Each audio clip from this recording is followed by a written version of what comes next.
Hello everyone, my name is Neha. Welcome to my channel. आज मी तुम्हाला टाईमटेबल मी नीटचा कसा फॉलो करत होती ते सांगणार आहे. फर्स्ट ऑफ ऑल मी 5 स्लॉटमध्ये माझं डिवाईड केलेला होता. 3 सब्जेक्ट राहतो नीटमध्ये, बायो, केमिस्ट्री आणि फिजिक्स. मी स्टार्टिंगला फिजिक्सचा अभ्यास करायची. फिजिक्सचे नोट्स NCERT जास्त वाचायची. त्याच्यातले जे एक्सरसाइजमधले जे क्वेश्चन राहतात ते जास्त राईट डाऊन करायची. त्याच्यावर MCQ बेस सॉल्व करायची. देन त्याच्या फॉर्म्युला शीट तयार केली होती. त्या फॉर्म्युला शीट थ्रू आपण इझिली लक्षात ठेवू शकतो कोणता फॉर्म्युला कुठे यूज केला जातो आणि त्याच्यावरून PYQ सॉल्व करत होती.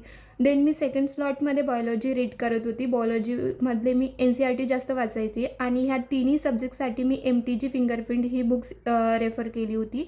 त्याच्यामध्ये खूप छान टॉपिक वाईज PYQ दिलेले आहे. टॉपिक वाईज सगळं सिलेबस दिलेलं आहे. आपण कशाप्रकारे PYQ येऊ शकतात ते आपल्याला खूप जास्त प्रॅक्टिससाठी हेल्पफुल राहते. MTG फिंगरप्रिंट बुक्स तुम्ही रेफर करू शकता ती बुक्स. देन मी थर्ड स्लॉटमध्ये केमिस्ट्री रीड करत होती. केमिस्ट्रीसाठी मी जे रिॲक्शन राहतात ते इझिली आपण लर्न करू शकत नाही. त्याच्यासाठी मी रिॲक्शनचे माइंड मॅप तयार केलेले होते. त्या माइंड मॅपनुसार आपण रिॲक्शन इझिली लक्षात ठेवू शकतो. तुम्हाला जर ते हवे असणार तर मला कमेंटमध्ये नक्की सांगा. मी तुम्हाला शेअर करण्याचा ट्राय करणार. एक व्हिडिओसुद्धा मी त्याच्यावर बनवणार आहे की कशाप्रकारे शॉर्ट टाईप आपण माइंड मॅप आणि नोट्स कसं बनवणार आहे ते सुद्धा मी तुम्हाला नेक्स्ट व्हिडिओमध्ये नक्की सांगण्याचा ट्राय करणार. देन नंतर मग जो आपला एक तिन्ही स्लॉट झाल्यानंतर मी मधात ब्रेक घेत होती किंवा फ्रेश वगैरे होत होती. आणि मग हे 3 सब्जेक्ट मी रीड करून झाल्यानंतर NCERT वगैरे रीड करून झाल्यानंतर मी एक लंबा नॅप घेत होती. थोड्या वेळ रेस्ट करत होती. देन नंतर फॅमिलीसोबत टाईम स्पेंड करत होती. मम्मीसोबत वॉकला जात होती. देन मग मी 6ला चौथा स्लॉट स्टार्ट करत होती. त्याच्यामध्ये मी ओन्ली फक्त PYQ सॉल्व करत होती, बाकी काहीच करत नव्हती. PYQ सॉल्व करणं हे खूप इम्पॉर्टंट आहे की आपल्याला कळते की आपल्याला पेपरमध्ये कसे प्रकारचे PYQ येणार आहे. प्रॅक्टिस करणं हे खूप जास्त इम्पॉर्टंट असते. प्रॅक्टिस मेक मॅन परफेक्ट हे तर ऐकलंच असणार तुम्ही, तर ते खूप जास्त इम्पॉर्टंट असते. देन नंतर मी कोणता पण एक 2पैकी एक सब्जेक्ट घेत होती चौथ्या स्लॉटमध्ये आणि PYQ सॉल्व करायला लागत होती. साईडला नोट्स पण ठेवत होती. नोट्स यासाठी ठेवत होती की कळत होतं की मी कुठं काही अडकलं तर मी चेक करत होती आणि तिथेच नोट डाऊन करत होती की कशाप्रकारे काय आहे म्हणून. देन नंतर मग आणखी तिसरा सब्जेक्ट घ्यायची. दुसऱ्या सब्जेक्टची मी PYQ सॉल्व करायला लागत होती. जोच 5वा स्लॉट होता. मधात ब्रेक घेत होती. ब्रेक यासाठी घेणं इम्पॉर्टंट असते. आपला माइंड जास्त हँग होतो अभ्यास करू कंटिन्यू बसू तर ते नाही व्हायचं आणि जे डोक्यामध्ये आपण लर्न केलं राहतं ते निघून जातं. त्याच्यासाठी मी ब्रेक घेत होते. देन नंतर ब्रेक घेतल्यानंतर मग मी आणखी नोट डाऊन करत होती. मी अशा प्रकारे एक डायरी बनवली होती. त्या डायरीमध्ये मी नोट आऊट करत होती की किती युनिट झालेले आहे, किती युनिट राहिलेले आहे, आपल्याला युनिट किती कवर करायचे आहे. मोस्ट ऑफ द आपण जर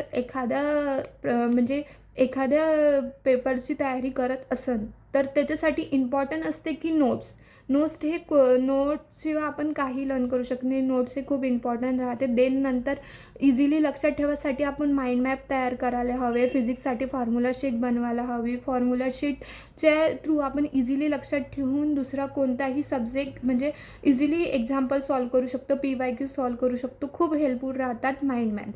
तिसरं की आपली डिसिप्लिन असली पाहिजे की आपण रेग्युलर टाईमटेबल तो फॉलो झालाच पाहिजे. मी रफली टाईमटेबल करत होती. डेली असं म्हणजे माझं कंपल्सरी राहायचंच नाही की ह्या टाईमला आपण उठलंच पाहिजे, ह्या टाईमला आपण प्रिपरेशन केलीच पाहिजे, ह्या टाईमला आपण मॅनेज केलंच पाहिजे. मी जेव्हा उठायची तेव्हापासून मी माझं टाईमटेबल रफली शेड्यूल मॅनेज करत होती. तिसरं आपल्यासाठी हे इम्पॉर्टंट राहते की आपण जेवढी जास्त प्रॅक्टिस करू तेवढा जास्त आपल्या स्टडीवर इफेक्ट होतो. म्हणजे आपण जेवढी जास्त मेहनत घेतल्यावरच आपल्याला फळ भेटते. प्रॅक्टिस करणं हे खूप जास्त इम्पॉर्टंट राहते. तर मी खूप जास्त MCQवर भर देत होती आणि NCERT जास्तच रीड करत होती.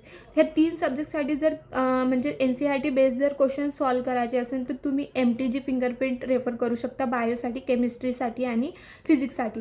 केमिस्ट्रीमध्ये MTG फिंगरप्रिंटमध्ये खूप जास्त असं म्हणजे डिटेलमध्ये नाही दिलेलं आहे. NCERTमध्ये डिटेल दिलं आहे पण मेन पॉईंट नक्कीच दिलेला आहे आणि रिॲक्शन आपण इझिली लक्षात कसं ठेवायचं हे MTGमध्ये माइंड मॅपनुसार दिलेलं आहे.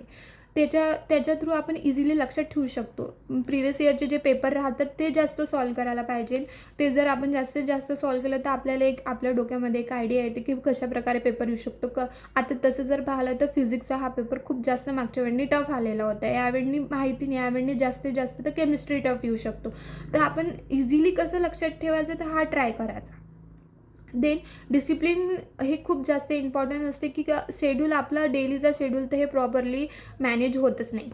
कोणी पण कंटिन्युअसली अभ्यास करू शकतच नाही. माझं पण व्हायचं, तुमचं पण होणार. जर टाईम टेबल जर फॉलो करायचं म्हटलं तर आपण रफली सॉल्व करायचं. एक नाईटला आधीच लिहून ठेवायचं की आपल्याला आज काय करणार आहे, उद्या काय करणार आहे, उद्या किती युनिट कंप्लीट करायचे आहे आणि किती युनिट कंप्लीट झालेले आहे. जेवढं जास्त आपण हे लक्षात ठेवणार तेवढं जास्त ते आपल्याला हेल्पफुल राहतो की आपण किती युनिट कवर केला आणि आपल्याला एक नॉलेज भेटतं की आपल्या एक्झामसाठी आपण किती किती किती गोष्टी आणि प्रिपरेशन केलेले आहे, किती युनिट झालेलं आहे, किती युनिट राहिलेलं आहे, याची थोडीशी आयडिया भेटते आणि आपण ते कव्हरअप करत असतो.